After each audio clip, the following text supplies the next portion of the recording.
you can see like, whoa, this is pretty complex, right? This is pretty complex. So the first thing we're going to do, we're going to identify that this is our what? Major web. Okay, that's our major web. And this one is also our what? Major web. And then if we have a shear stress coming from the top, okay, so I'm going to call it my Vy. So I'm going to draw my orientation transformation. This is the Y, this is the Z, this is our rotation in the X, right? So we know that the shear flow, right, the major web control the shear flow. So we will know that this is our major web. It controls the shear flow.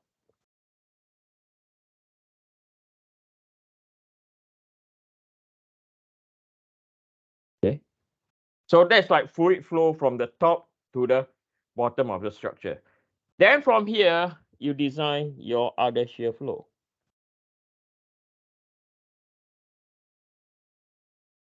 Okay, right? Then from here, the left and right has to be from somewhere. It has to be from here. So this point over here will be known as our terminal 1. Okay, and then at the bottom part of the centroid, it's coming down, right? And then it has to flow in here. Then this is our terminal 2. Okay, so terminal 1, terminal 2, right? At the terminal, Q is equal to 0. So for over here, what you see, the shear stress at point E is equal to what? 0, because it's at the what? At the terminal. Okay. Now, are we clear about that? Anyone, any question regarding how to design the shear flow? So I don't hear any question. So what if now? Okay, what if now? Let's say there's going to be a question or a problem. Okay. Now, what if, right? We still use the same transformation, but now the direction of shear force is coming from the X direction, right? Then the rules still apply. So now the major web changed. So you ask me, Eugene, where's the major web now? So now this becomes the what? This section becomes the major what? Major web. This section now becomes the what?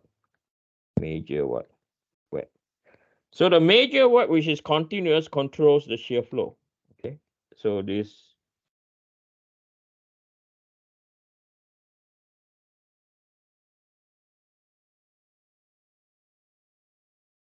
right controls the shear flow. Then you can do this.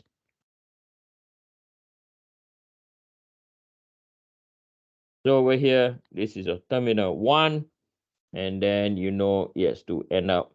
It has to end over here.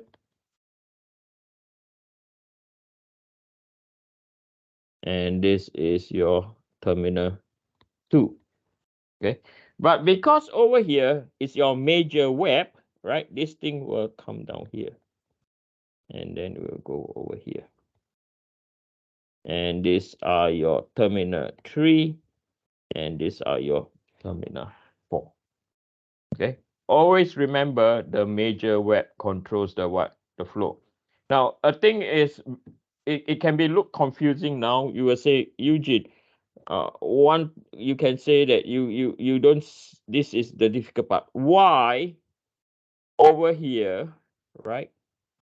It goes inwards, right? Because the major web, right, is controlling the flow left to right. So the fluid has to go into T3 and T4. Whereas over here, right, what you'll see is you have a left and right. Right down here, you have the shear flow going left and right. Right, you realize that, hey, why didn't it do this? Right, why it go on opposite? Right, this is because of what? The web, the major web wants to make the fluid flow from top to bottom. So this one, it goes to the left, this one it goes to the right, right? So then the infeed has to be starting from terminal 1, okay? Now, over here, this is not a terminal, yeah? This is not a terminal, okay? This is not a terminal. You cannot, this is not a terminal. Because a terminal is where the start and the end of the shear flow will occur. Like for this case, this is a box beam, this is a terminal, this is a terminal, right? It goes left and right, it ends here, and it also ends in T3 and T4. That's why we call them as terminal. Okay. I'll show another example. Okay, I'll show another example over here. Right. So over here, it's very similar than with the one we had before. Very similar, right? So this is the current one we are doing. I will show you what's the one, the one before, right? So this is the one that we have done earlier, right? So you'll see that over here, the one that we have done before, right? These are our major web. Means it's continuous. There's no break point, okay? For this case, right, this is our major web. So the structure is continuous from the top to the bottom. There's no break, okay? So when that's the case, we go focus the one on the right. So now this is our major web. The major web controls the shear flow. So now over here, this is our Vy, okay? So when that's the case, this has to do this. And then this has to do this. Okay. And then, so this will be our terminal 1. Over here, this is our terminal 2. And then the shear flow will flow out and will flow up. And this is our terminal 3. And this is our terminal 4. Okay, so this is how you design the shear flow. The major web controls the flow of the direction. Okay. Anyone, any questions so far? Could you go back to like what the example just before this one? Because Yes. I'm still confused about why, like the part you said about why it doesn't go the other way. This one over here, right? Yeah. Yeah. This is because when we draw this, right, down here at this end we know it's a terminal. So from the terminal, this is the start. That's why the flow is going this direction. And over here, this end is also the terminal. But then how come for the other one it's going the other way? You mean this one now? The one I'm circling now, is this the one you're talking about? Yeah. Yeah, because now for this case, this junction is in the what? Major web. On the left hand side, the major web is here. The major web is here. Can you see that? You can see the difference? Okay. Right? Whereas this case, this is the major web. Okay, so that's where the difference. Okay. Okay. Okay. Designing the shear flow controlled by major web is critical, but sometimes if you reverse the flow, right? Let me see. If you reverse the flow, yeah, it will, because when you reverse the flow, you are calling this point a terminal. If you reverse the flow, you are calling this point over here a terminal, which is wrong, right? That is not a terminal at all. Okay, this is not a terminal, so you cannot just reverse the flow. Okay. Now, later on, when I go into more examples, I think I hope that you will see the trend. Okay. Anyone other? Felicity, is that okay for you? Yeah. Okay, don't worry. When we do more examples, you see more of it and you get more familiar. Okay. Anyone else? Any question before I give another example? Can you re-explain how do you know the major web? So the major web is continuous. Okay, continuous means what? If this is the top, this is the bottom, it's continuous. There's no broken point. Whereas this case, there's a broken region, yes or no, in this region. Yeah, Yes. so it's not a major web.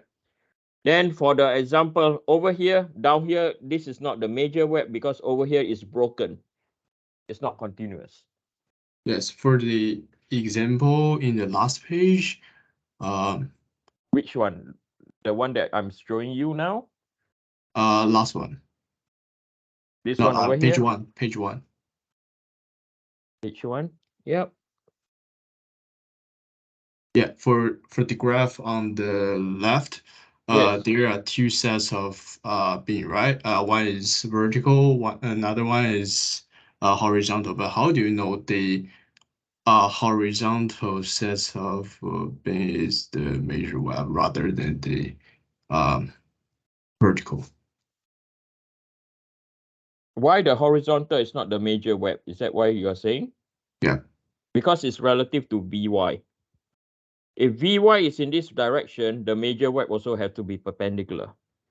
If Vz is horizontal, then the major web has to be on the horizontal. Okay. Thank you. Okay. Right. So, anyone, any other questions to clarify? Tony, are you there? You're awfully quiet today. Oh, Tony is seriously quiet. Yeah, I'm here. You okay? Yeah, I think so. Okay, if not, stop and ask me question.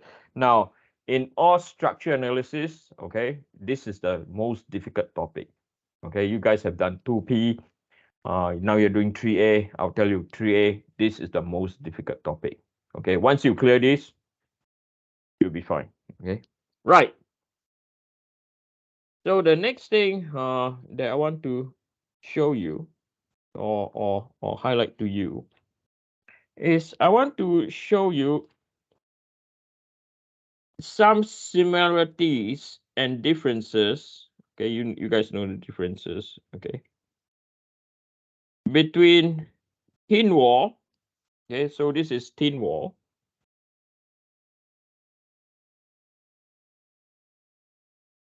And non-thin wall.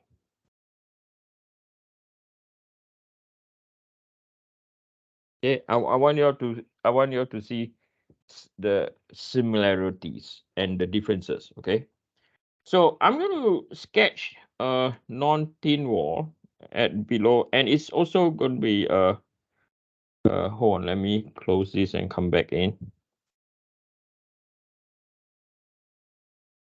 Okay, I want you all to see the so below I'm going to draw a structure. If I could move this thing.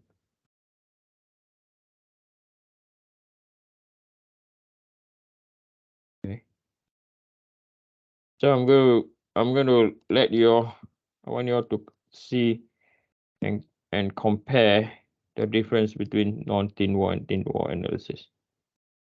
Okay, so below, if it's non-thin wall analysis, right? If it's non-thin wall analysis, let's say if we want to find the shear stress or the shear stress at this point over here. Okay, so sorry, let's say we want to find the shear stress at this point. Okay, so this point is our alpha. I'm going to do the same over here for thin wall. We are going to find alpha. Okay. So for thin wall analysis, the area of concern is this entire area.